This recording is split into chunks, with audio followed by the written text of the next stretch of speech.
ছাদের করা শাটারিং ছাদ ঢালাই দিন ভেঙে পড়ে যায়, এটার জন্য আপনি একজন বাড়ির মালিক, আপনি নিজে দায়ী। আপনি নিজে দায়ী। আমি যদি প্রমাণ দিতে না পারি, আপনার জুতা আমার গাল। আপনার কোটি টাকার বাড়ি সম্পদ, কোটি টাকার সম্পদ রক্ষা করার দায়িত্ব আপনার। আপনার যদি ভিডিওটা ভালো লাগে অবশ্যই লাইক কমেন্ট করবেন, ভিডিওটা শেয়ার করে দিবেন। আমি যদি প্রমাণ দিতে না পারি, এই বিল্ডিংটা, এই কাজটা আমি দেখাই আপনাদেরকে। এটা কিন্তু 28শে রমজানে কিন্তু এই ছাদটা ঢালাই হয়েছে। 28শে রমজান দেখতেছেন, 28শে রমজানে কিন্তু এই ছাদটা ঢালাই হয়েছে। এখন কাজটা বন্ধ, সবাই ঈদের ছুটিতে গেছে।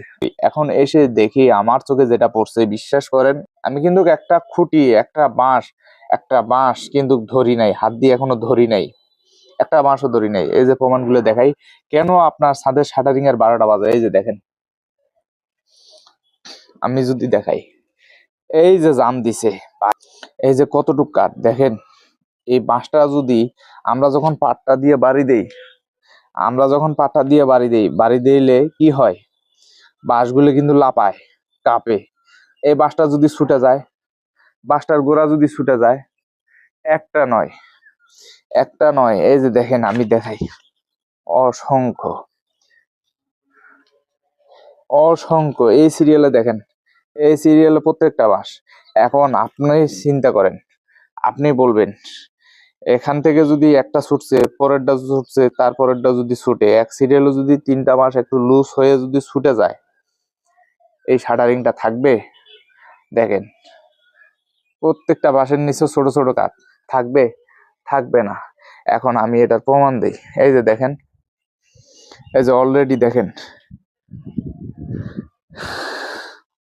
এই যে দেখেন, এই দেখেন, এই যে বাঁশ যে ছাদ ঢালাইয়ের দিন যে বাঁশ যে ছুটে যায়, এটার প্রমাণ দেখেন। দেখছেন? প্রমাণ দেখছেন? বাঁশ ছুটে যায়।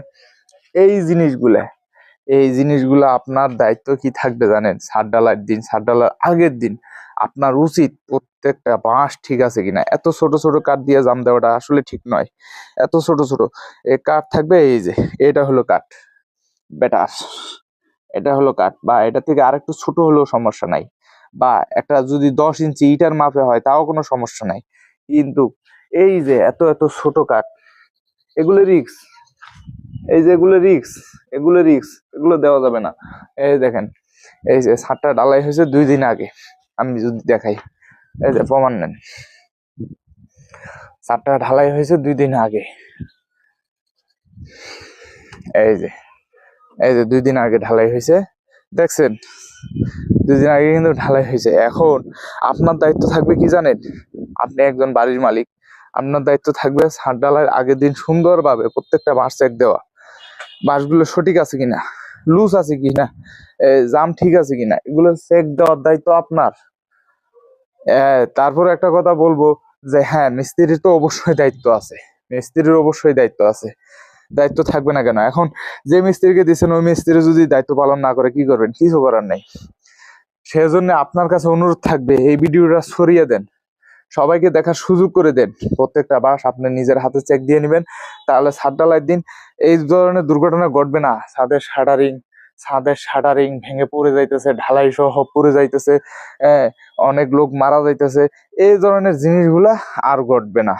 যদি আমার ভিডিওটা ভালো লাগে অবশ্যই আপনার মতামতটা দিয়ে যাবেন এবং লাইক কমেন্ট করে পাশে থাকবেন। ধন্যবাদ সবাইকে। আসসালামু আলাইকুম।